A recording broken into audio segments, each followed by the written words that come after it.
A warm welcome to all of you and a heartfelt namaste. I, Anuradha, would like to thank all of you for subscribing to our YouTube and our Spotify channels and writing in your comments and suggestions.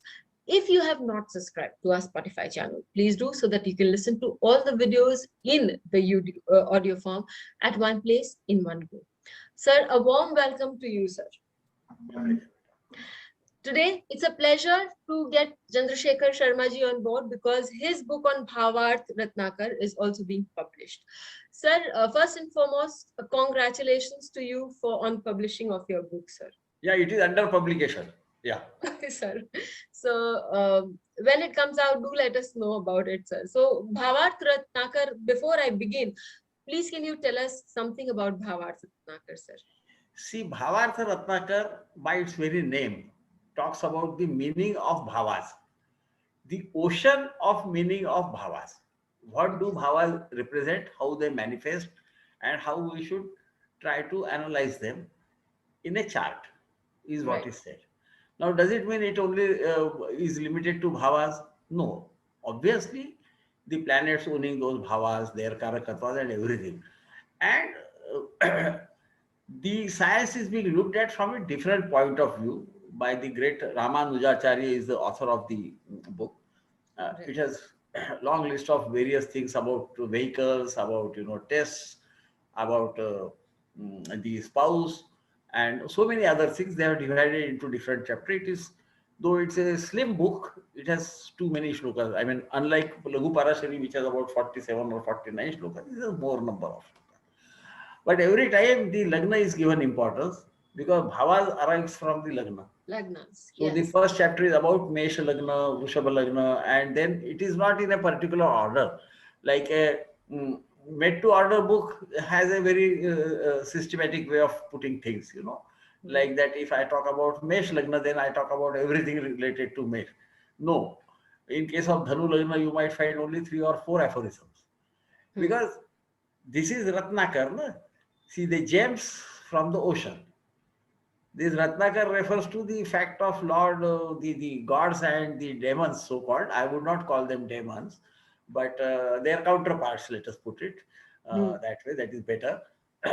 Churning the ocean and bringing out the 14 jewels, Navratnas, yes, yes, sir. great jewels, they call them. Hmm. So he is saying, I am churning all this and bringing up that which is relevant. Right. And this might sometimes appear to be absolutely different from what is the what we can see, what is seen in the traditional astrology. It is not so. Even the traditional astrology talks about the same thing but in a different format, so we Right. fail to understand The sometimes connection. things are literally like what we Hmm. call is that karako bhavanasha. Right. We apply it as a by Standard home, rule. Huh. and then get confused when Saturn, the karaka for Ayushthana, occupying Ayusha, that is the eighth house, gives long life. Right. We don't understand that there are exceptions, and those exceptions have more to do with the karakatwas of the planets, their placement, how they act, and that is the beauty of this book. It Right. is a slim book, but it has more shlokas than the Lagu Parashar. Parashari, because Logha Parashari concentrates on the results of the dashas. Right. Here it is a combination of things. Whichever he thought is valuable for us to understand has been beautifully done up, and I thought it is good to not only comment on it. I mean, not only translate it. The translations are available. The great Raman Sahab has already translated it in English. There must be some in Hindi also, but I thought that it is my, let us say, duty or the way I think to explain why he is saying something, Right. which at first sight appears to be odd, but when you apply it, you find out yes, this actually does happen. So that is how I look at it, and so for many years, many people were after me to write a commentary on it. Finally, I could complete it, and after the proofreading and everything, now it is with the publisher. He is going ahead with the nitty-gritty of the things. It will also be perhaps come in on Kindle. One of my students, Jane from US, does that part of it. It's because I only write and forget about it. so, so, so here we are trying to bring one of the shlokas, the aphorism from the Book. uh, what we can say, the From great the treatise or, right. or, or the gem amongst astrological texts. It is a small text. Here there are two or three things which we can understand. This is about a person having two, obviously, or more marriages. And the shloka is very easy to understand, nothing difficult, but the principle that is being given needs to be thought about. And so what is said is Kutumba Dara Randreshu. Kutumba means second house, the house of family as we call it. Dara is the seventh house. Randreshu. Randra is the eighth house. Chaturthe Vebhe Piva. Fourth house and the 12th house. Hmm. In these places, Sita Kujascha Shukrascha Balahino Dvidaradaha, which means Sita is also one of the names of Venus. But since here Shukra is mentioned separately, this Sita is the white one, which is Hmm. moonlight, which means moon. Hmm. Kujascha, Kuja means Mars, and Hmm. Shukra is Venus. If they are weak and placed, see here the conventional logic of saying that if Mars is there, then this is going to happen, and then the marriage will break and all that. He is moving away from it. And then he's saying not only the marriage might not survive or the partner might die, this person will marry again. So, so, so he is telling that more than one factor is needed for something dire to happen or something different to happen, which we must understand. Otherwise, we talk about Mars in Lagna and the marriage has to break or somebody has to die. Hmm. He is trying to take us to a different level, and that is what I think. Why I think that this is a very important, mm, text which people should not only read, try to understand what is not written in it. The reading between the lines because it throws many things. Right. Again, we have to understand that in Sanskrit, the cha means actually and, but sometimes for reason of keeping the meter of the thing, because the shlokas are written in particular form, you can't Yes, sir. 8, 8, 5, 8, 11. so Yes. sometimes the cha is used just as a filler also. Right. So that's why I have translated it to mean that if moon, Mars, or Venus are weak and are placed in second, seventh, eighth, fourth, or the 12th bhava, then the Jataka marries twice. This is the literal translation. In my commentary, I have said it is not only or, it will be all three, is also a possibility. Right. And I think that is much more accurate if I would Right. say so. But individually also they can do it, and the reason I have tried to find out. Now, nowadays it is better to give an example chart, as Anuradha tells me. So I am giving now what is special about it. See, generally when we talk about Kuja dosha, the problem caused by a Mars's placement in certain areas, especially in the northern part of India, we don't consider second bhava to be that bhava. One, we always think that if the planets are powerful, then they can harm much more. Here he is going the other way around. He says they have to be weak also and placed in the second bhava. So second bhava and Mars combination, because Mars in second bhava can break the marriage. That is Hmm. by Jatak Parijata. It is not out of my imagination. So I am a traditional and more orthodox type of person. So, but here Mars there perhaps gives different marriage, but again the person marriage.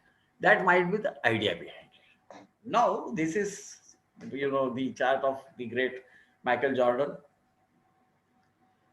What we see here. Here we see all three happening at the same time. The one of them is not very apparent unless we look at the Navamsha that it occupies. So moon is in debility, Right.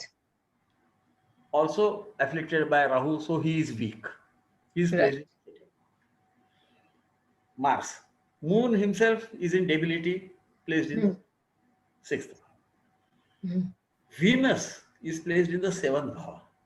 Now, if you look at the degrees of the Venus, you will find that he is in the sixth Navamsha, which is Virgo Navamsha, and so he is in debility in the Navamsha chart, and therefore will give results of debility in the seventh house.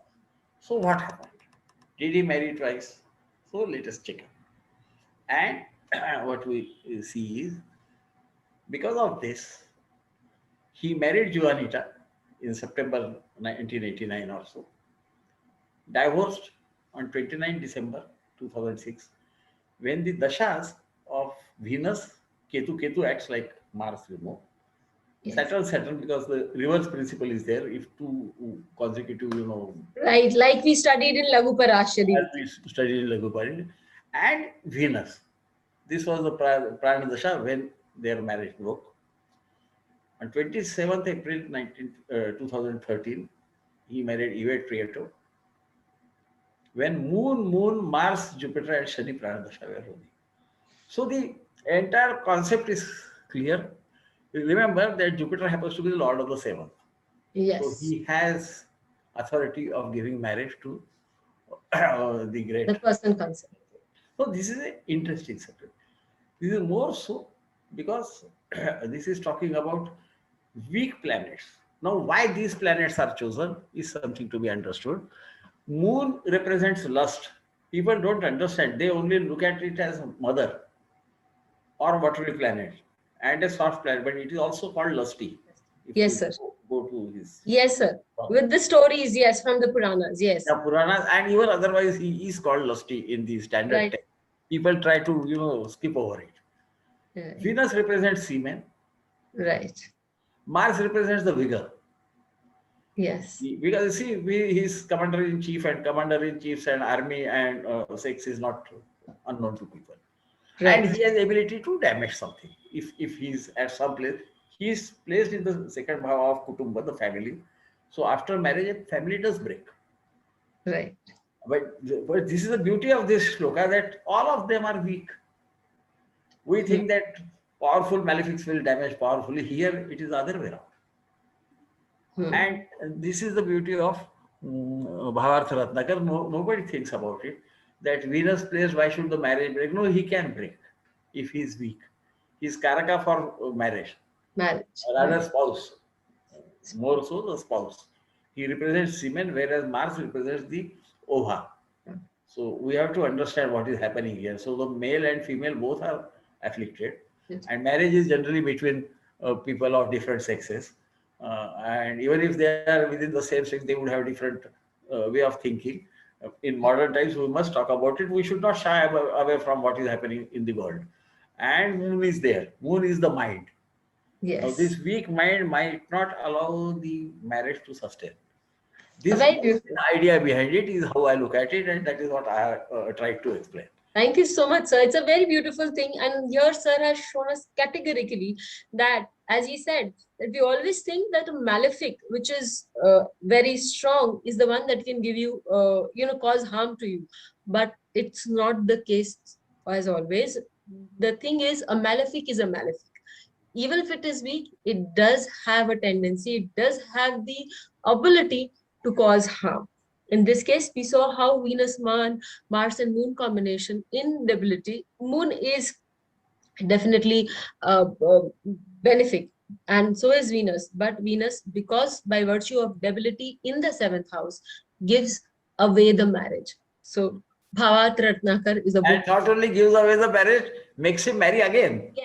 Yeah. Because of the benefits, the marriage will again take place. Yes. So work beautifully. Bhavat Ratnakar is the book that you need to look out for. Thank you so much, sir, for giving such a wonderful explanation. Thank you, sir.